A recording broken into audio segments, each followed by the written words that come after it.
Give me $200,000 or you're dead to this family. My sister said that. Not a stranger, not a debt collector. My older sister Megan, 3 days after I made the mistake of sharing good news with the people I thought loved me. By Sunday dinner, there were 7 people at that table. One of them was my lawyer. One was the pastor my mother invited to guilt me into compliance. And by the time we got to dessert, the person crying wasn't me. It was Megan. But she wasn't crying about money. Before I go on, please take a moment to like and subscribe, but only if this story genuinely speaks to you. Drop your location and local time in the comments. I love knowing where you're all watching from. I'm Thea. I'm 31. I'm an accountant from a small town outside Columbus, Ohio. Now let me take you back to a Tuesday evening in March, the night I picked up the phone and made the worst call of my life. I don't play the lottery. I want that on the record.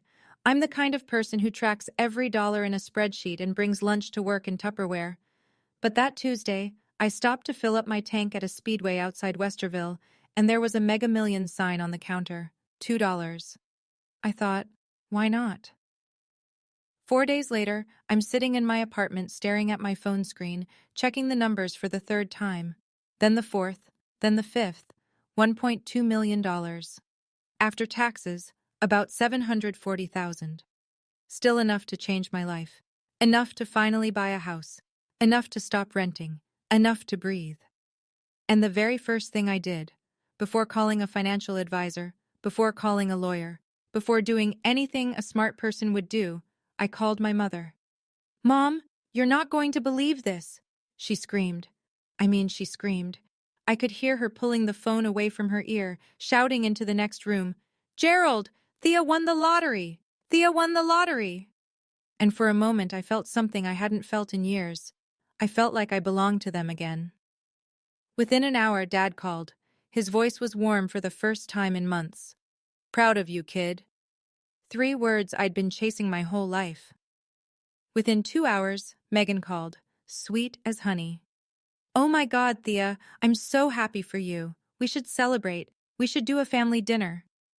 Then she asked a question that seemed harmless at the time. "So, how much was it after taxes?" I told her. Because I trusted her. Because I was still stupid enough to believe that good news could just be good news in this family. For about 2 hours, I felt like I had a family again. That was the most expensive feeling of my life. Wednesday morning, not even 24 hours later. Mom called while I was at my desk at work. Casual voice, the kind she uses when she's about to ask for something but wants you to think it's your idea. "Honey, I've been meaning to tell you, the roof's been leaking again. The estimate came back at about $15,000. Wouldn't it be wonderful if we could finally get that fixed?" I said I'd think about it. Thursday, Dad called. No small talk. No "how are you?" Just, "You know what your mother and I sacrificed. I worked double shifts so you could go to college."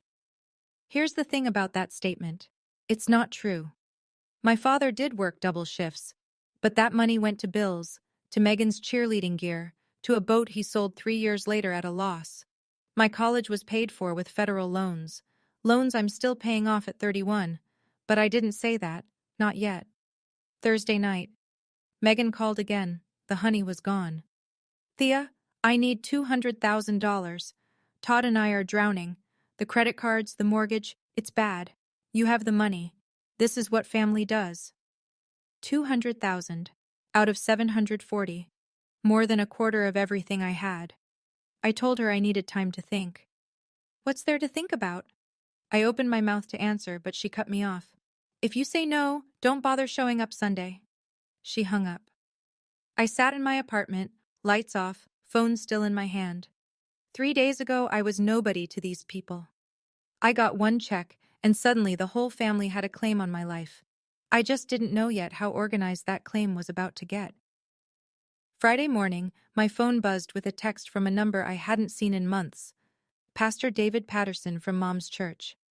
"Thea, your mother reached out to me. She's concerned about you. Generosity is a blessing. I hope you'll pray on this. Call me anytime." So Mom had gone to the church. Of course she had. That's Donna Andrews' playbook. When guilt doesn't work at home, take it public. But that wasn't the worst part. Megan had been busy too. I started getting texts from extended family. People who normally only contacted me at Christmas. Aunt Diane. Hey, sweetie, Megan called. Everything okay? Uncle Bob. Heard there's some tension. Family's everything, Thea. And then, the one that actually made me sit down on the bathroom floor at work. Grandma Ruth, 81 years old. The woman who taught me to bake pies when I was 9. Her text read, I'm disappointed in you, sweetheart. Megan had gotten to her. Megan had called every single person in the family and told her version, the version where I was the villain. I checked my phone again, a notification from Facebook. Megan had posted in our family group, Pray for our family. Some people forget what blood means when money shows up. 14 reactions, 8 comments, all supportive of Megan. Then I thought about something practical, something that made my hands shake. I co-signed Dad's truck loan 2 years ago. If he stopped making payments, my credit score tanks. I can't buy a house with wrecked credit. Mom's savings account, the one I'm listed on as a co-holder from 2019 when she needed help setting it up. She can access that anytime. They had leverage, real leverage, not emotional, financial. That night, I opened my laptop and started doing something I hadn't told anyone about yet. I'm an accountant. Numbers are what I do for a living. But somehow, in all the years I'd been quietly helping my family, I had never once added it all up. I opened a blank spreadsheet that Friday night, pulled up my bank statements going back to 2017, cross-referenced Venmo transfers, wire receipts, canceled checks. It took me 4 hours. March 2019, $30,000 wired to Megan Andrews Cole. She and Todd had separated for the first time. She needed rent, a deposit, groceries, a lawyer consult. I covered all of it. Her exact text at the time, I'll pay you back when I get back on my feet, I swear. I still had the message saved. She never paid back a cent. June 2021, $18,000 for a 2017 Ford F-150. Dad's old truck broke down, and he couldn't get approved for a loan on his own. I bought it outright. When I handed him the keys, he said, We'll figure it out. There was nothing to figure out. He just never brought it up again. That truck is still parked in his driveway. January 2022, $22,000 for Mom's knee surgery. Insurance covered part of it, but not enough. I paid the rest directly to the hospital. When I mentioned it once, she said, That's what daughters do. October 2023, $17,000 in rent for Megan's apartment. She and Todd had separated again. 6 months I covered. She came back to Todd in April 2024 and never mentioned the money. I stared at the bottom of the spreadsheet. $87,000. $87,000. I'd never seen it as one number before. I'd always thought of each one as a separate thing, a favor here, a gift there. But sitting in my apartment at midnight, looking at that total, something shifted in me. I wasn't angry, not yet. I was just awake. I spent Saturday morning running the math on what happens if I do nothing. If I give Megan $200,000, I lose more than a quarter of my after-tax winnings. The house I've been saving for disappears. I go back to renting, back to Tupperware lunches, back to watching my bank account like a heart monitor. And Megan learns, for the 5th time, that screaming loud enough works. If I stay silent and refuse, Megan controls the narrative. She's already turned Grandma Ruth. She's already got the church involved. Dad has the truck loan. If he stops paying out of spite, my credit craters. Mom has access to that joint savings account. They can squeeze me without ever raising their voices. But those were the financial calculations. The real math happened at 2:14 p.m. on Saturday, when my phone rang and the screen showed Megan's number. It wasn't Megan. Auntie Thea? A small voice, shaking. Mommy says you don't love us anymore. Is that true? Lily, 7 years old, the kid I take to the zoo every spring, the kid who made me a card last Christmas that said, Best aunt in the world, because she hadn't learned to spell aunt yet. Megan had put her daughter on the phone, or Megan had said those words in front of her daughter knowing she would call. Either way, she used a 7-year-old child as a weapon. Lily, honey, I love you. That will never change. Then why is Mommy crying? I closed my eyes. Something in me shifted past the point of repair. You can take my money. You can call me selfish to every person in this town, but you don't get to use a 7-year-old to break me. That is the line. I picked up the phone, called Rachel Whitfield, my college roommate, family law attorney. Rach, I need your help. Are you free Sunday? Friday night. I was heating up leftover soup when Megan called again. I let it ring 3 times. Then I picked up. Have you thought about it? Her voice was flat, transactional. I have. I'm not giving you 200,000, Megan. Silence. 2 seconds. 3. So that's your answer. That's my answer. More silence. Then her voice dropped into something I recognized. The tone she used when she wanted to make someone feel small. She'd been doing it since we were kids. Fine. Then I'll tell Lily you chose money over her. Don't bring Lily into this. She's already in it. She asked me why her aunt is being selfish. She's 7, Megan. She asked because you told her to. Click. I stared at the dark screen. My soup was boiling over on the stove. I didn't move. 20 minutes later, a text came in. Not from Megan, from Todd. 6 words. I'm sorry about all this. I read it twice. Todd had never texted me directly. Not once in the 7 years he'd been married to my sister. He'd always been background, the guy who loaded the dishwasher at Thanksgiving while Megan held court at the table. The guy who nodded when Megan talked and disappeared into the garage when she didn't.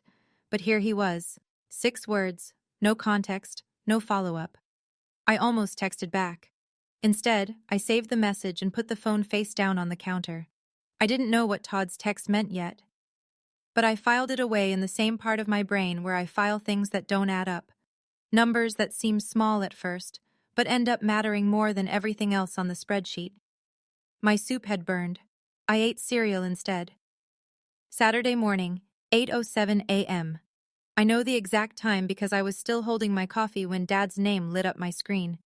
Gerald Andrews doesn't call before noon unless someone's dead or he's angry. No one was dead. You will give your sister what she asked for.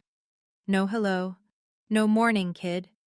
Just a command, delivered in the same voice he used when I was 12 and tracked mud on the carpet. Dad, that's not how this works. I didn't raise you to be this way. You didn't pay for my college, Dad. I did. Silence. The longest silence I'd ever heard from my father. Gerald Andrews always has something to say. He has opinions on everything. Football, politics, how his neighbors mow their lawn. But when I said that sentence, there was nothing. Just the sound of Fox News playing in the background. When he finally spoke, his voice was harder. Sunday dinner. Be there. And bring a better attitude. I'll be there, but I'm bringing something else. He hung up. I sat at my kitchen table and realized I was shaking. Not from fear, from the fact that I had just talked back to my father for the first time in 31 years, and the sky hadn't fallen. The earth didn't crack. I was still here, still breathing, still holding a cup of coffee that was going cold. I called Rachel. She picked up on the first ring. Are you sure about this? She asked. I've never been more sure. Then I'll be there at 4:30. Wear something comfortable. And Thea, don't let them see you sweat. I hung up and opened the spreadsheet one more time. 87,000. I printed it, every page. Then I put it all in a folder and set it by the front door. Okay, I need to pause here for a second. In my experience, moments like these, where your own father tells you that you owe him, those don't come from nowhere. He lost his job 5 years before this. He'd been sitting at home, watching his younger daughter become more financially stable than he ever was.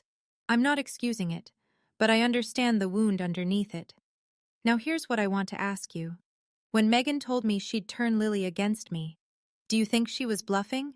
Or do you think she actually would have gone through with it? Tell me in the comments. Let's get back to the story. Saturday afternoon. I needed milk and eggs. Normal things. The kind of errands that remind you the world still exists outside your family drama. I drove to the Kroger on Main. I was loading bags into my trunk when I heard my name. Thea, wait. Todd Cole was standing 2 spots over, holding a gallon of orange juice and a bag of diapers. Wait, not diapers. Pull-ups. For Lily. She'd been potty trained for years, but she still used them at night sometimes. Megan hated talking about it, but I knew because Lily told me once during a zoo trip, whispering like it was a classified secret. Todd looked terrible. Bags under his eyes, 3-day stubble. His Carhartt jacket had a grease stain on the sleeve that I was pretty sure had been there since Christmas. I didn't know about the phone call to Lily, he said. I found out last night. He shifted the juice to his other hand. I told her not to do that. She didn't listen. Then why are you still going along with this, Todd? He looked at the ground. His jaw tightened. Because I've got nowhere else to go. It was the most honest thing he'd ever said to me. Todd Cole, 37, plumber, father, husband, and trapped. Not by love, by logistics. He started walking toward his truck. Then he stopped, turned around. For what it's worth, you've been more than fair to this family. I just wanted you to know someone sees that. He climbed into his truck and pulled out of the lot. I stood there in the Kroger parking lot holding my eggs and thinking about what Todd knew that he wasn't saying. Because that man was carrying something heavier than a gallon of orange juice. He knew exactly how much his wife owed. And it wasn't just to me. Saturday night.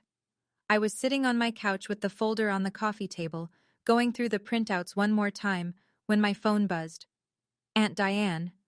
I braced myself. Megan had called her. This was probably the next wave. Megan called me yesterday, Diane said, told me you're refusing to help the family. Diane, I didn't call to lecture you, sweetheart. I stopped.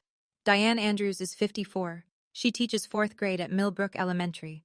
She's my father's younger sister, and she's the quietest person in the Andrews family, which means she's either the smartest or the most afraid. I've never been sure which. Your father borrowed $12,000 from me in 2018, she said. Never paid back a cent. When I asked, he stopped returning my calls for 6 months. I didn't know this. In 31 years, no one had ever told me this. I've watched this pattern for years, Thea. You're not the first person Gerald and Donna have done this to. You're just the first one who might actually stand up. My throat tightened. Why didn't you ever say anything? Because he's my brother, and because until now I didn't think anyone would believe me. She paused. I was invited to Sunday dinner. I'll be there. Diane, thank you. Don't thank me yet. She hesitated, long enough for me to hear her take a breath. There's something else, but it's not my place. You'll find out soon enough. She hung up before I could ask what she meant. I sat in the dark for a long time after that call. The folder sat on the table, fat and quiet. Tomorrow it would speak for me. But tonight, for the first time in a week, I didn't feel completely alone. Sunday, 5 o'clock. The sky over the suburbs was that particular shade of gray-orange you only get in central Ohio in March. Like the weather can't decide if it's winter or spring, so it splits the difference and gives you nothing. Rachel pulled into my apartment complex at 4:30 sharp. Black blazer, leather satchel, low heels. She looked like she was walking into a deposition, not a pot roast dinner. You ready? She asked. No, let's go. We took my car. 15-minute drive, past the speedway where I bought the ticket, past Millbrook Elementary where Diane teaches, past the church where Pastor Patterson was probably finishing his Saturday sermon prep. Dad's house is a single-story brick ranch on a quarter-acre lot. White aluminum siding, a basketball hoop from 1998 still bolted above the garage, net gone. The lawn was patchy and brown. Gerald Andrews has never been a yard man. 3 cars already in the driveway. Pastor Patterson's gray Buick, Diane's Subaru, Megan and Todd's minivan, and there, parked right in front, the 2017 Ford F-150 I bought for $18,000. Blue, chrome bumper, mud on the wheel wells. I picked up the folder from the back seat. Rachel grabbed her satchel. Mom opened the front door before we knocked. She was wearing her good blouse, the one with the little flowers she saves for church. Her eyes went straight to Rachel. Who's this? This is Rachel, my friend. She's joining us for dinner. Donna's smile thinned. We didn't set a place for... Then we'll add a chair. I stepped inside. The house smelled like pot roast and potatoes. Fox News murmured from the living room. The dining table was already set. 7 places, carefully arranged. I noticed immediately where they'd put me, directly across from Dad, like a defendant facing a judge. Everyone was already seated when we walked in. Gerald at the head of the table, Megan to his right, mascara freshly applied, chin high. Todd to his left, hands flat on the table, staring at the salt shaker. Diane at the far end, quiet, watching everything. Pastor Patterson sat next to Mom's empty chair, Bible resting on his knee. Someone had set up a folding chair in the corner near the window. For Rachel. Rachel looked at the chair, looked at me, and sat down without a word. She didn't need to be at the table. She just needed to be in the room. Mom brought out the pot roast, set it in the center. Nobody served themselves. Gerald didn't wait. Let's get this over with. Donna sat down and reached for the pastor's arm. Thea, Pastor Patterson is here because we love you. We're worried about you. Patterson cleared his throat. Thea, your mother tells me there's been some tension in the family. Family is God's first gift. Generosity is... Pastor, with respect, were you told the full story? He blinked. Megan didn't give him time to answer. The full story is you won $1 million and won't help your own family. Gerald tapped the table with 2 fingers. Enough. Thea, we're not asking for all of it. Just help your sister. That's what good people do. Donna's eyes were already red. She'd been preparing the tears in advance. I didn't raise you to be cold. I looked around the table. Gerald's jaw was set. Megan's arms were crossed. Donna was dabbing her eyes with a napkin she'd pulled from her lap. Patterson looked uncomfortable. Diane hadn't moved. I didn't say anything. Not yet. Instead, I reached down, picked up the folder, and set it on the table between the pot roast and the bread basket. Every eye in the room landed on it. The folder was plain brown, letter-sized, about 1/4 inch thick. It sat there next to the bread basket like a landmine disguised as a tax return. Before I open this, I said, I have one question. Nobody spoke. The pot roast was steaming. Fox News droned from the other room. Somewhere outside, a dog barked. I looked at Megan. How much do you think you've ever given me? Her eyebrows pulled together. What? In 31 years, how much money have you ever given me? A dollar amount. That's not the point, Thea. It's exactly the point. I turned to Gerald. Dad, same question. How much have you given me financially since I turned 18? He straightened in his chair. The vein in his temple that I've known my whole life, the one that shows up when he's cornered, pulsed once. We gave you a roof. We gave you food. We gave you life. I moved out at 18. I've been paying my own way since then. Loans, rent, everything. Donna's hand went to her chest. You're keeping score? Is that what this is? After everything we've done for you? I looked at my mother, the woman who used to braid my hair before school, who stayed up late making my Halloween costumes when I was little, who once, when I was 8, drove 30 miles to bring my forgotten science project to school. I love her. I want you to know that. I love her even now. No, Mom, I never kept score, but you forced me to count. I opened the folder. The room went silent in a way I'd never experienced in this house. This was a family that filled every second with noise, arguments, football games, opinions about the neighbors. But when those pages came out, the only sound was the creak of paper against paper. The first page was a printout of a bank wire confirmation, dated March 14, 2019, $30,000, sent from my account to Megan Andrews Cole. I read it the way I'd read a financial statement at work, calm, precise, no emotion. March 2019, $30,000 wired to Megan. Purpose, rent, security deposit, groceries, and a legal consultation during her first separation from Todd. Megan's chin lifted. That was a gift. I pulled the second page, a screenshot of a text message, the date and timestamp clearly visible. Megan's exact text, March 16, 2019. I'll pay you back when I get back on my feet, I swear. You never paid back a cent. Rachel stood from her folding chair, walked over, and placed a copy of the printout in front of Pastor Patterson. He looked at it the way a man looks at a letter he didn't expect to receive. I continued. October 2023, $17,000, 6 months rent for Megan's apartment, her second separation from Todd. Megan's face was changing.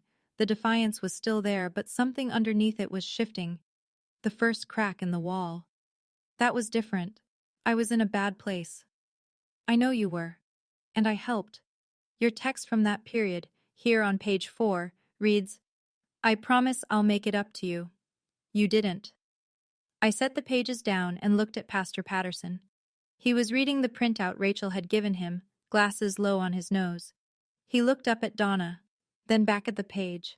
I watched his face carefully. This was a man who had walked into this house 40 minutes ago, believing he was there to counsel a selfish daughter. He was now reading proof that the story he'd been told was missing about 60 pages. He didn't say anything yet, but his jaw tightened. I turned to the next section of the folder. June 2021, $18,000. A 2017 Ford F-150 for Gerald Andrews. I looked at my father. He was gripping the edge of the table with both hands. Dad, have you made a single payment back? He didn't answer. The vein in his temple was throbbing again.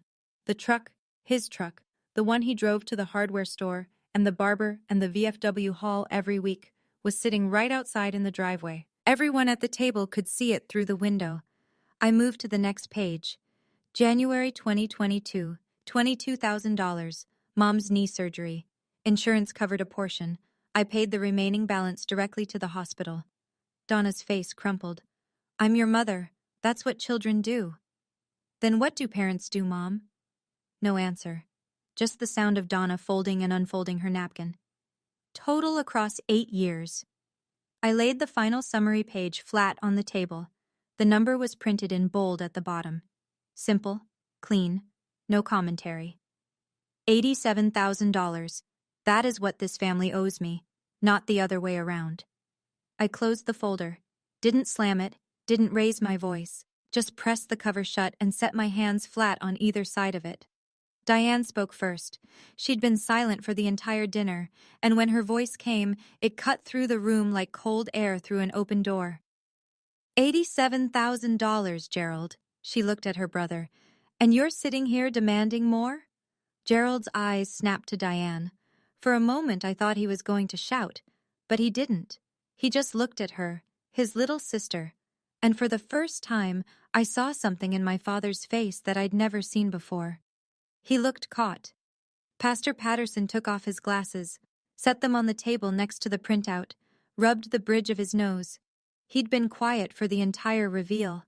I could feel the room waiting for him, Donna especially. She'd invited him here as her final weapon, the moral authority, the man who could make me feel small enough to open my wallet. Donna. His voice was calm, careful, but firm.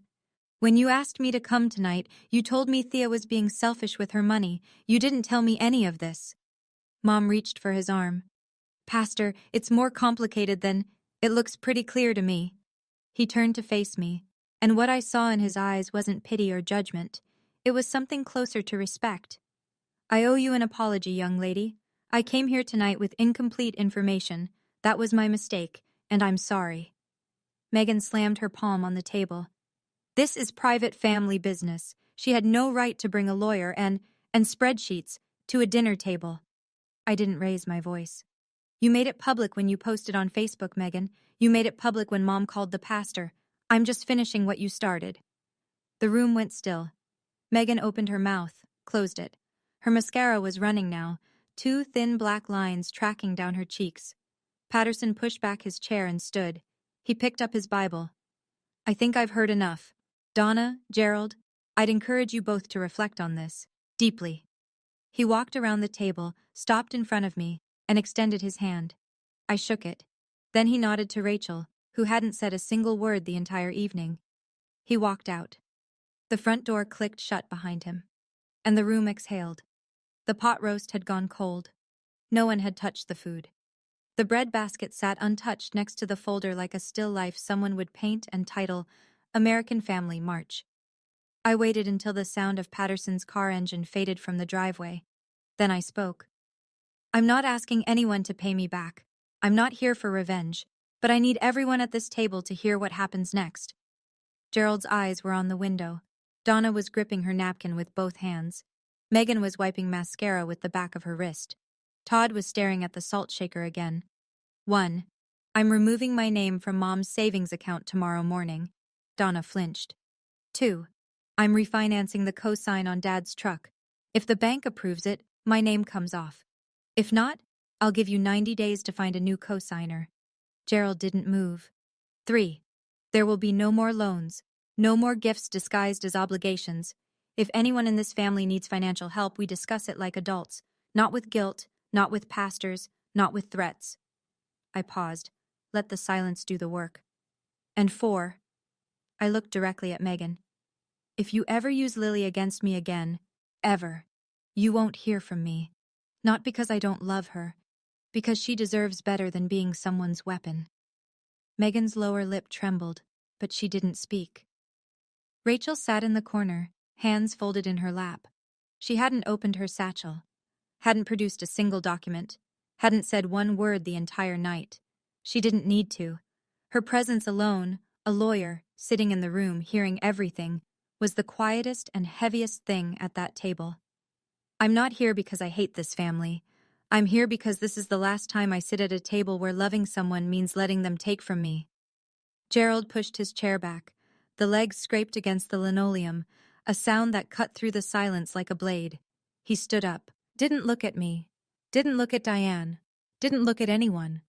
He just walked to the hallway, turned left into the master bedroom, and closed the door. No shouting, no parting shot. Just the quiet click of a door from a man who had run out of arguments and didn't have the vocabulary for anything else. Donna stood and followed him. Gerald. The bedroom door stayed shut. Mom stood in the hallway for a few seconds, hand on the doorknob. Then she turned and went to the kitchen. I heard water running. She was doing the dishes. The pot roast hadn't been served, and she was already doing the dishes. That left 5 of us at the table. Megan was crying openly now.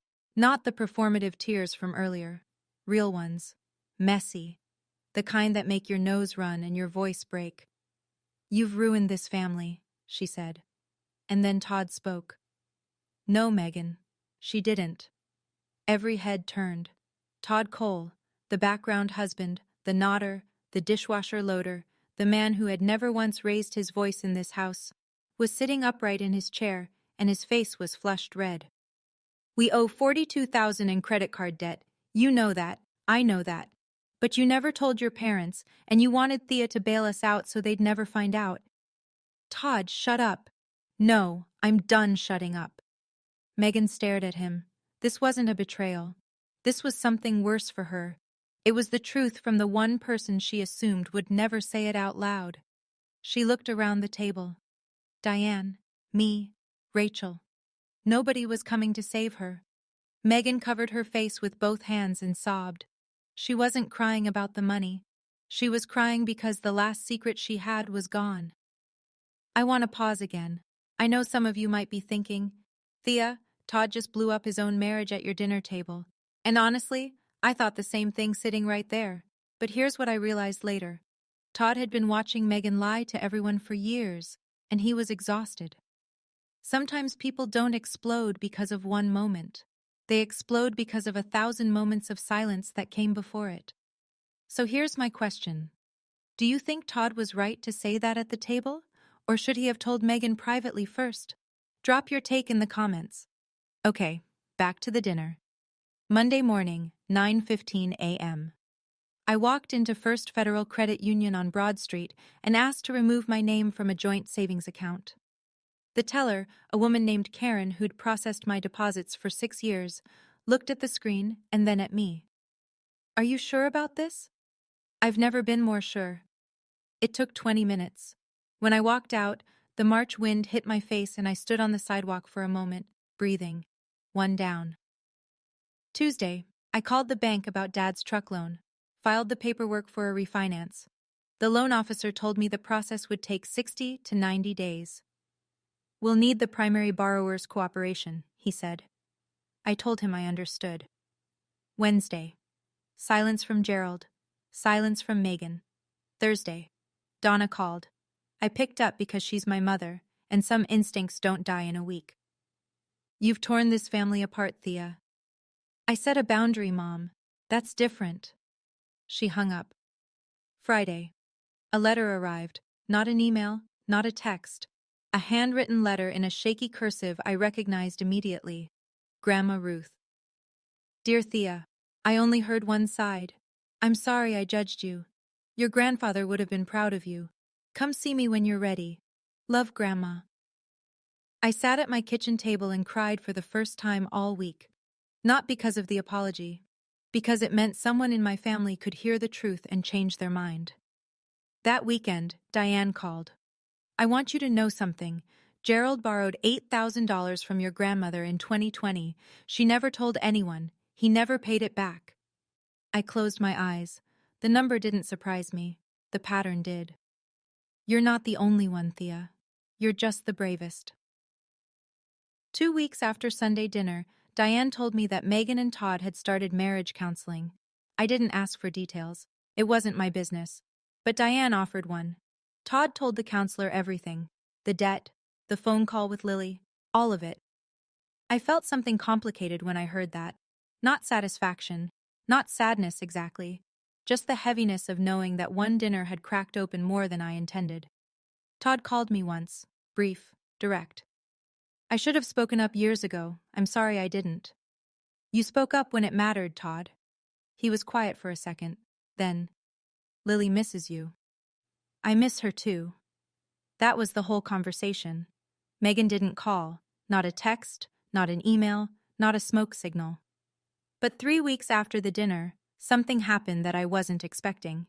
My phone buzzed at 8:42 p.m. on a Thursday. Megan's number. I opened the text and my chest tightened. I miss you, Aunt Thea. Can I come over? Love, Lily. The spelling, the lowercase letters, the fact that aunt was still spelled aunt. This wasn't Megan. This was a 7-year-old who had figured out how to open her mother's phone. I called Rachel. My voice was shaking. Can Megan legally stop me from seeing Lily? Rachel sighed. In Ohio, aunts don't have formal custody or visitation rights, but you're not in a custody dispute. You can reach out through Todd. I texted Todd that night. Simple. Tell Lily I love her. I'll always love her. He wrote back in 2 minutes. She knows. She told me she sent you a text on Megan's phone. Megan doesn't know. A 7-year-old girl sneaking her mother's phone to tell her aunt she missed her. That child knows who actually loves her. Kids always do. Here's the thing about small towns outside Columbus. Everyone goes to the same 3 places: the Kroger, the Speedway, and church. And in a town like ours, information doesn't need the internet. It has casserole drop-offs and post-church parking lot conversations. Pastor Patterson didn't tell anyone the details. He's a man of discretion, and I respect that. But the following Sunday, he gave a sermon. The topic? The sin of using generosity as a weapon. He didn't name anyone. He didn't have to. Donna was sitting in the 3rd pew. By the time Patterson reached his second point, something about how true giving doesn't come with a leash, Donna stood up, grabbed her purse, and walked out. Diane told me this later. She said the pew creaked when Mom got up, and nobody looked at her, but everybody watched her leave. In the weeks that followed, the phones started ringing. But this time, they were ringing for me. Uncle Bob called. I didn't know the full picture, Thea. I'm sorry I took sides before I had the facts. 2 cousins texted. One aunt sent a card. Not everyone, not a parade. But enough. Megan quietly deleted her Facebook post. The one about praying for the family. The one with 14 reactions. It just disappeared one afternoon, like it never existed. But screenshots live forever, and I knew at least 3 family members had already seen the original. Gerald still didn't call. Not a word. Donna called Diane twice, but not to apologize. To complain. Thea humiliated us in our own home, she told Diane. Diane said, No, Thea told the truth in your home. That's not the same thing. I didn't ask anyone to take sides. But for the first time in my life, I didn't have to prove I was worth believing. 3 months later, the refinance went through. My name came off Gerald's truck loan.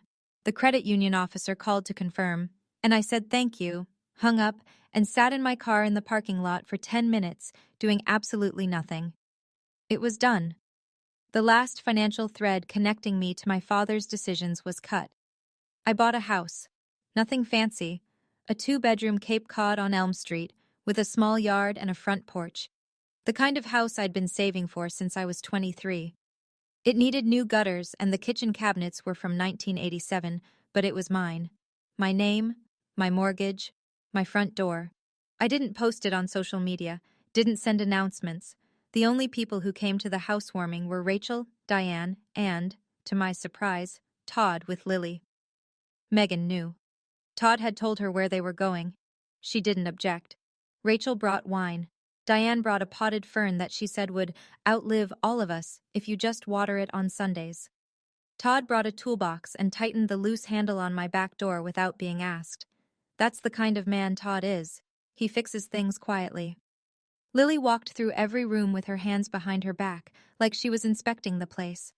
She stopped in the second bedroom. It was empty, just white walls and carpet and a window that looked out on the backyard. Is this my room for sleepovers? I knelt down. If you want it to be. She hugged me, hard. The kind of hug that means a kid has been saving it up for weeks. I also set aside $30,000 into a 529 education fund for Lily. Nobody's name on it but mine.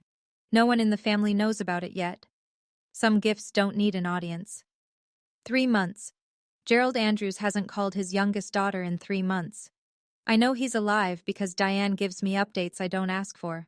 He mows the lawn. He goes to the VFW on Tuesdays. He watches the Buckeyes on Saturdays. He does everything exactly the way he did before, except he no longer picks up the phone to call me. Donna calls sometimes. Every conversation follows the same pattern. She starts with small talk, the weather, the neighbor's new fence, something she saw in the morning news. Then she slides into it.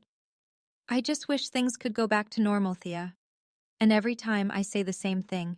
I love you, Mom, but I won't apologize for having boundaries. She sighs. We say goodbye. She doesn't call again for a week or two. I'm not waiting for an apology.